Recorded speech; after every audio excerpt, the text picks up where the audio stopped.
media ecosystem for the last 10 years. For the last few years, you've played a role in helping shape JioStar. So tell us, it's been about 2 years with it now. More fun or less fun than you expected? Some days great fun, some days not so much. That's how life goes. But overall, I think it's been a spectacular ride. I think we've created something that's pretty amazing, bringing together two companies with very different DNAs, very different operating models, very different ownerships, and bringing them together almost on the fly, seamlessly, without a glitch, is something that gives me a lot of satisfaction. So what's that been like? You merged Disney with Reliance's business. Correct. What's been the hardest part about that merger for you? I think the hardest part has been to make sure that to ensure that everything that was happening in the back room must never get reflected at all on the screens, because our business is all about what is seen on the screen. So in the marketplace, with advertisers, with other stakeholders, with content, that should not change. And it wasn't easy, just putting together two sets of people with very different operating models, very different approaches. That wasn't easy, but the team did an amazing job. And then to make sure that while we were bringing the two things together, two entities together, get ready for the next next ride, because the business model of media is under pressure. It feels like you were almost, building the boat while you were at sea, because it's not like the business can take a pause as you're trying to bring together these two massive businesses. So let's talk a little bit about what the growth and what's happened with JioStar that's made it so successful over the last couple of years. One of the questions I have, and I have to disclose, I have a conflict of interest because we just bought into an IPL team, and one of the questions we're gonna ask Uday was whether that was a good idea or not. But let's talk about sports for a second. On one hand, I think sports has likely played a major role in as to why JioStar has grown so much in the last few years. And yet you're also on record saying sports rights are too expensive and they need to regulate, they need to moderate. So which is it? Has sports been a good investment for you? Is it a good investment? It's been a great investment for us, but that doesn't take away the fact that it's also financially very challenging. But look at where we are. Till a few years ago, we were a very small company with barely any digital presence. Today we have 600 million monthly active users. That kind of vertical takeoff can happen only with sports. But and of course, we built a great technology platform. We have put together a great team, and the satisfying piece is that a large part of this viewership that comes for sport, we've been able to seamlessly divert them towards entertainment consumption. So all of that has been very satisfying.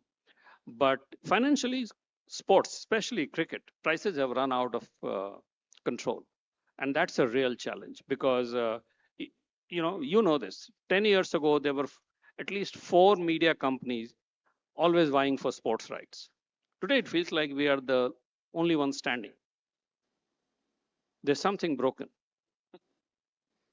So now it's going to come to my question. We just committed to buy a piece of Royal Challengers Bangalore. Did we make a mistake? No, no, you're very rich. You should buy another one. Maybe buy an NBA team. All right, so let's say what's ahead now for JioStar? You've gone from 0 to 600 million like a rocket ship. You've established strength through sports, diversified it into entertainment. What's ahead for the next few years of JioStar? So we're working on two very clear areas. One is, of course, keep improving the you know content experience for people, both in terms of the quality of stories, etc., and also the visual experience. And the second thing is to fix the business model, because now my firm belief is that there is a real challenge that all media companies, traditional media companies globally, are facing. If you're in the business of premium video, where you spend money to acquire content and you monetize through advertising and subscription, no matter how well you're doing that, you have a huge problem, because advertising is a space that's getting attacked by everyone. Today, everyone is taking away a share of the advertising pie, and you are not taking away anybody's pie. So your pie is shrinking every day. How do we fix that? And how do we turn the tables on those who have taken away the advertising share? That is the real problem every media company is facing in the world. The problem is media guys look for all solutions within content. That's not going to give you an answer. So content isn't enough to No. solve this problem. What does that mean? You need content to get people, but once people have come in, you need to figure out a very, very new model to make money out of the people. Because, you know, it's really odd to me that advertising and subscription, these two streams of monetization that started something like 200, 250 years ago with newspapers, remain the only way for media companies to make money. Everything has changed. How content is produced, distributed, consumed, everything has changed except how it's monetized. Now you cannot build a business in 21st century with a business model that got created in the 19th century. I'm trying to figure out, I mean, I've been in this business now for 15, 20 years, and I'm trying to figure out what tricks you have up your sleeve because you're right. The business is either we make money by charging customers or we subsidize that by getting advertisers to support it. Who else can help pay for content and pay for consumption if not the reader, the consumer, the watcher, or the advertiser? I don't know. We are still figuring out, but there has to be a way. Because if not, media companies have a very bleak future. So I want to talk about how you have the strategy on pricing and non-pricing that you've had on the IPL. For the first few years that JioStar had the IPL rights, they offered it completely free, massive customer acquisition. Last year, you brought back the paywall. There was a subscription offering on it. Where are we headed? Was free the right strategy? Was it a test? Was it an experiment? Is it just going to be always, are we going to move more and more towards paid models? What do you think? So, Satyan, you know this better than I do, that every strategy is valid for a limited period of time. When we were building the platform, it was first JioCinema and then it became JioHotstar on the digital side and then JioStar. The first task was to build the platform and populate it with large volumes of traffic. So the free strategy was just exactly the right strategy. The way we were able to aggregate viewers and get their attention, I think it was one of the fastest ramp ups of a media platform anywhere in the world. Once we'd done that, clearly the economics take over. So we have to start figuring out how to make money and charging people, a very modest price so far, but charging people for that is definitely part of it. I can't imagine that when we are paying $6 billion for one cricket tournament so that most of it can go to you, I can't keep giving it to free for everybody unless you make it free for me. Well, I can say as one of the IPL team owners, I hope you continue to have enthusiasm and business models and excitement on how you're going to do more with it.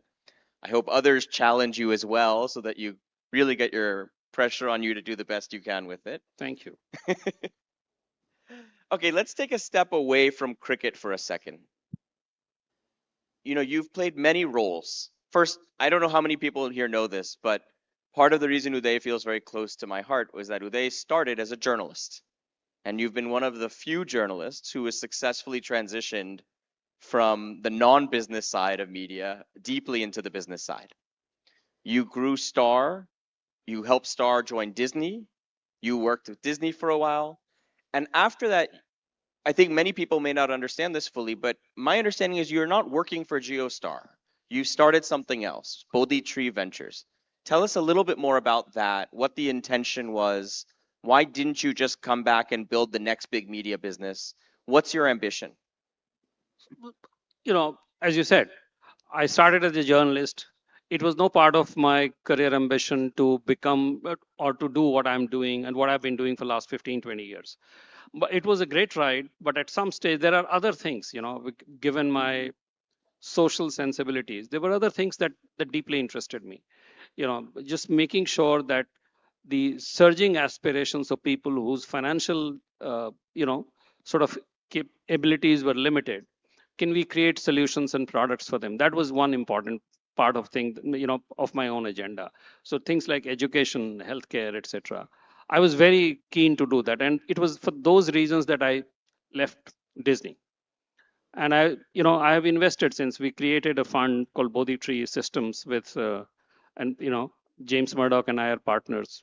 We raised some money and we have made investments in an education company. And the idea is, our primary thesis is to use technology, digital technology, to bridge the gap between affordability and aspiration at scale to people who would be left out because they can't afford to pay that much. And I've seen how dramatically using digital technology for distribution can bridge that gap. Hotstar is a great example of that. JioHotstar is a great example of that. When I first invested in cricket, I used to be told by everyone that cricket has peaked. And it is because year after year, deploying digital technology, we have cracked the distribution problem and made it affordable to people. Every year, a few multiples of 10 millions people come in and join. And there seems to be no end to it because, more and more people can afford it. Earlier, you needed to buy a TV, get a dish antenna, or take a, cable connection. Today, all you need is a mobile phone. So I think the power of digital technology in solving problems for, the teeming millions or billions of this country is huge. And that's what drives me. It is with that agenda that we set up Bodhi Tree. Let's see how far we go. So is it fair to say that with Bodhi Tree Ventures, you've moved beyond media? For sure. What's been, say, one of the most exciting or interesting things you're working on outside of the media world? So we have made investments in education, and that is something I'm really excited about because we are doing some high quality work on not just distributing educational content, because most edtech companies that have come into the space have focused on creating content and distributing it. But that's the smallest problem in education. Distributing content doesn't mean, you can't just give physics content to people and expect them to be proficient in physics. Making sure that people have the comprehension, they understand application. So comprehension and application on is the most important part of it. And then making sure that people have outcome, they get good grades, they get good admissions. We are solving some of those problems, and I'm very excited by what's happening in that space. Having known you for so long, I think the single trait about you that I find so exciting is you really have a deep understanding about the consumer. You're not illusioned by the things that people in your circles tell you. You have a very strong understanding of what India wants in many ways. So what do you think is the biggest gap today? Whether it's maybe it's content, maybe it's something else. What do you think the people of India need that's not yet being provided that this digital accessibility can provide?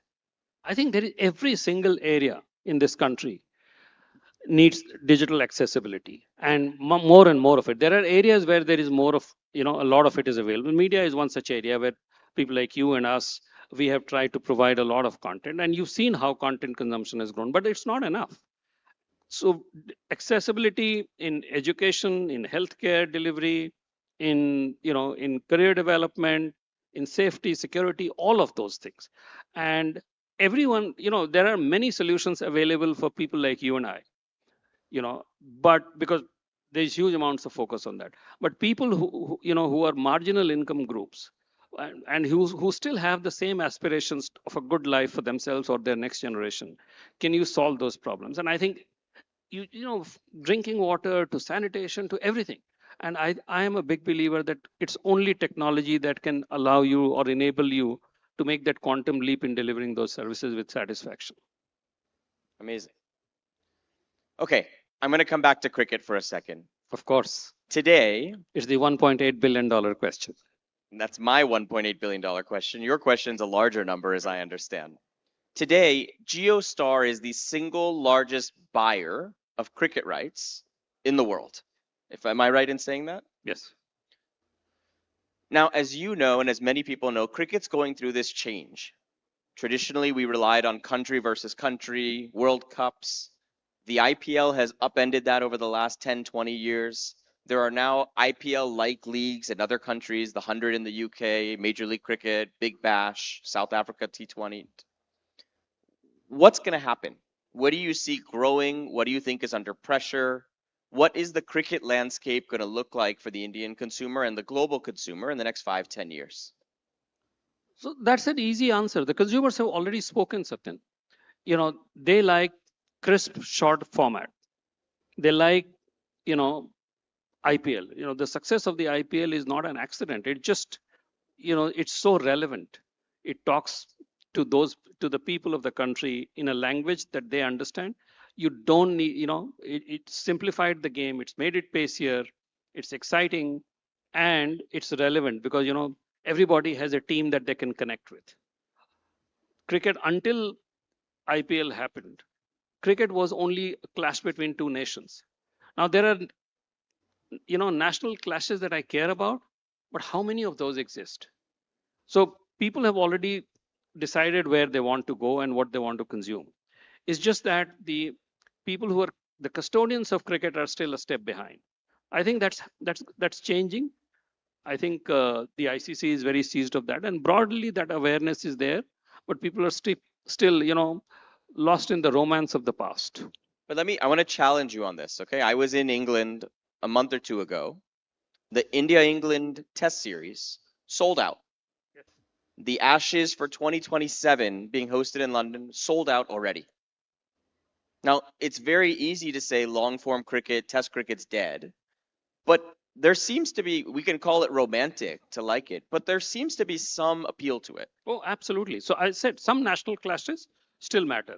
India, England, India, Australia, those clashes still are very relevant. Number one. Number two, I think while filling the stadiums is very important, it's not a great proxy for the wider health of the sport because how many people you need to fill a stadium? 20, 30, 40,000. The biggest stadiums in the world are 100,000. That's you know that's the number of people, more than that, 10 times the number of people who log in on Hotstar in an instant. So when you're talking about the viability of a sport, so that the boards can make money, so that they can pay talented players well and they can spend on infrastructure, you need the broader media economics to work, and that's where it's under pressure. a, a match between bilateral, some bilaterals are very important, but they you know people come together, they play for 5 days or 10 days or sometimes 25 days, and then they go back and nothing happens. Hmm. That is that is tough to sustain. One of the most exciting stories in cricket in the last 5, 10 years especially has been the growth of the women's game, right? The BCCI has made a big push with WPL. The 100 has now launched women's and men's adjacent to each other. Now, I have a politically incorrect question to ask you. Is there real interest and demand in watching women's cricket, or is it a feel-good PR story? You forgot to mention us, who put in And a of course, 1,000 crores. the World Cup. The Correct. World Cup. No, and also for Women's Premier League that we paid for large sum of money. I think women's cricket is real. The quality of women's cricket is very high. On a good day, the Indian women's team can beat some of the men's team, some of the national men's team. That's as good as that. And the problem is that BCCI took the right step with WPL. The ICC has taken the right step by, sort of spotlighting women's cricket. But the entire ecosystem still hasn't been galvanized. Look, people don't realize that IPL is throwing up so much talent and Indian cricket is throwing up so much talent because there is so much men's cricket happening at all levels everywhere that now from the remotest part of Bihar, the most exciting talent can come up. That's yet not happening in women's cricket. Once you do that, I can assure you that there'll be a day when women's cricket will be as exciting as any brand of men's cricket. I'm a big believer, not, it's not politically correct statement, but I actually believe in the power of women's cricket. Look at what Indian women are doing in other sports. Yeah, So absolutely. we just need to enable them.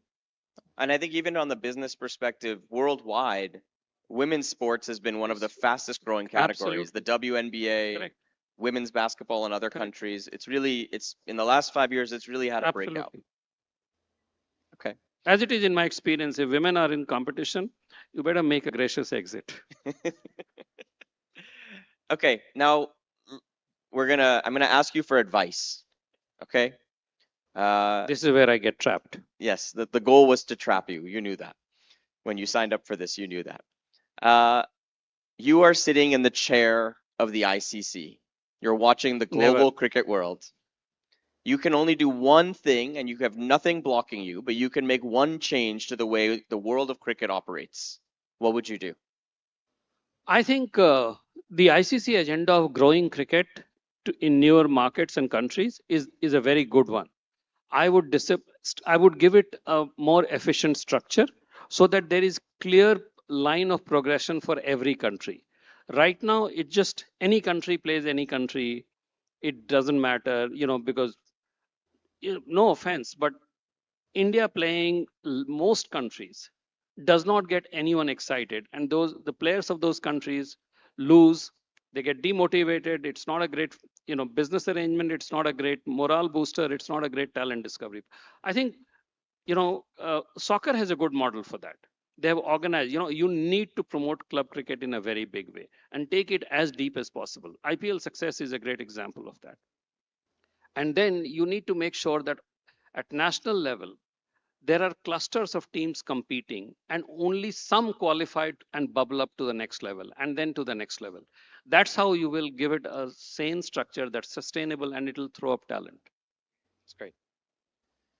So you were a journalist, you ran Star, you ran Disney, you're now one of the people helping drive JioStar. You have to invest in only one of these three: news, entertainment, or sports. Which do you believe has the best business prognosis for the next 5-10 years ahead? I think I'll invest in your news business. No. That wasn't an option. You get to one of these three. Purely from you're putting on your investor hat now. Now you're Bodhi Tree Ventures. You're not operating. Which of these three media segments? News, sports, and news, entertainment, and sports. and you can't blend them because I know you're going to say entertainment and sports. No. So look, I'm a big believer in the power of entertainment. It is not spectacular like sports, but it's a very rock solid business. Sports, of course, depending on the prices that you pay, sports is a great aggregator and you can make a lot of money. If you get one tournament right, you're home. News has a real business model challenge, because news was essentially the power of intermediation. I think we should end this segment right here. I think that's a. I'm just kidding. Please continue. So I think news needs to, the social media platforms have done a huge amount of damage to the business of news, and news needs to turn the tables on that. There is some amount of strategic disruption that's due there. So you told us when we started that 15 years ago, everyone told you sports had peaked. You clearly were the contrarian then, because you took, at that time, Star deep into sports to become a dominant player. What is one opinion today that most people think something and you think something else about that's going to change in the next 5 years? I think most people think that there's too much content, and I think they haven't seen all of it yet. I think there's going to be way more content, and the level of innovation that will come in content with AI is pretty phenomenal, and people should get ready for that. And I think the other thing, you said one, but I'll take the liberty. The second thing, everybody thinks that distribution alone is important now. I think the power of brand is going to be reinvented because there is so much content coming that brand is going to play an increasingly more important role. And somehow in this whole, tech world, the power of brand is getting undermined. That's a mistake. Uday, you have been a pioneer in so many ways over the last 10, 15 years. I can't wait to see what you do in the next 5 years. Thank you so much for joining us, for entertaining my questions, tolerating me. And we look forward to seeing what comes ahead with you. No, as I said, I admire you, Satyan. Coming from being a complete rank outsider, the way you have, become a deep insider. It's a role model for a lot of people who want to do something in India. Thank you. Ladies and gentlemen, please thank Mr. Uday Shankar for joining us.